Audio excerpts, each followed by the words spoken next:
Tibet was once a free country. In 1950, Chinese occupational forces formed the free country and illegally forced it to become a part of China and come under the totalitarian rule of the Chinese Communist Party. The 14th Dalai Lama, known as Gyalwa Rinpoche to the Tibetan people, is the current Dalai Lama, the highest spiritual leader of Tibet and a retired political leader of the occupied region. He had organized an uprising against the Chinese during the 1950s, but the same was crushed by the CCP. The Dalai Lama then travelled down to the Himalayas and took refuge in India. Ever since, the Dalai Lama has made the Indian hillside town of Dharamshala his headquarters. Successive Indian governments have, in order to not antagonize China, maintained an arm's distance from the Dalai Lama and the issue of Tibet's independence. Prime Minister Narendra Modi is cut from a different cloth. He is not the usual Prime Minister. As a result of India abandoning a strict adherence to the One China policy, Xi Jinping's forces are now beginning to throw a tantrum in eastern Ladakh. Hi and welcome.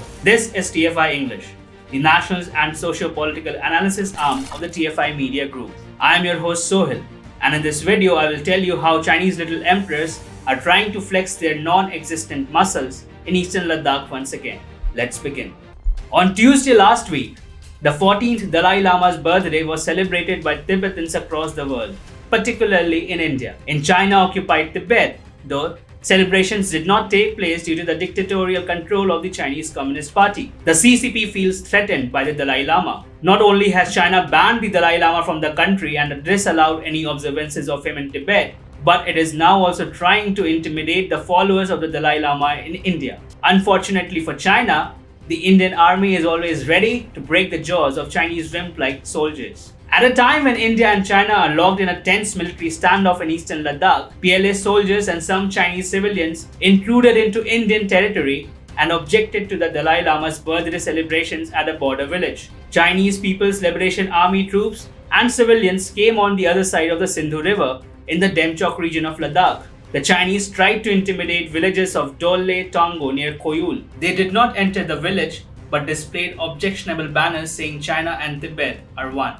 A senior government official told news agency IANS, "It is a regular affair every year. The Chinese protest as they celebrate the Dalai Lama's birthday. They waved their flags in protest when villagers on Indian side were celebrating the birthday." The officer added that the Chinese soldiers and civilians came in with 5 vehicles and raised their country's flag as well.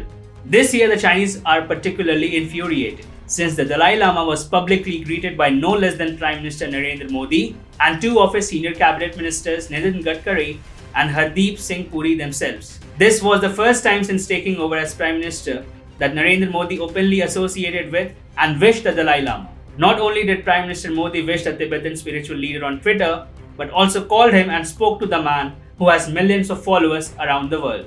PM Modi tweeted, "Spoke on phone to His Holiness the Dalai Lama to convey greetings on his 86th birthday. We wish him a long and healthy life."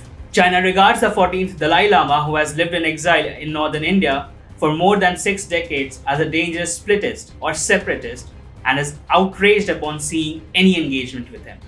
Make no mistake, this year's protests by China against Indian villages celebrating the Dalai Lama's birthday are a direct consequence of Beijing realizing that the Modi government has dramatically changed its position on the much touted One China policy. Now, India is willing to play the Tibet card if China does not begin behaving itself. It is for this very reason that China is writhing like a decapitated snake. What is also worrying China is the fact that India has stepped up its military preparedness to not just defend itself against a PLA offensive, but also go deep within Chinese territory and perhaps liberate Tibet. India has reoriented around 50,000 troops, whose main focus will be the disputed border with China. The Mathura-based One Strike Corps, earlier tasked to cross the western border into Pakistan, has now been reoriented to the hottest border areas with China. According to IANS, the Pangar-based Mountain Strike Corps has been assigned to the eastern sector of the border. The 17th Mountain Strike Corps, also known as the Brahmastra Corps, has been assigned to hit back along with eastern sector when the need arises. This will result in more acclimatized troops being able to shift rapidly from the northern to the western border, in case India faces a two-front war with China and Pakistan. This reorientation gives the Indian defense establishment a higher level of maneuverability and flexibility vis-a-vis its neighbors. Last year, during the peak of hostilities between India and China, The Modi government had taken the bold decision of deploying the covert Special Frontier Force comprising of Tibetans to the border with China. This has sent China into suffering a magnanimous gush of anger, anxiety, and insecurity. The Dalai Lama, meanwhile, is also slated to personally meet Prime Minister Modi after the COVID-19 situation stabilizes. China does not really know what is hitting it. All it knows is that the pain is real and unbearable for it.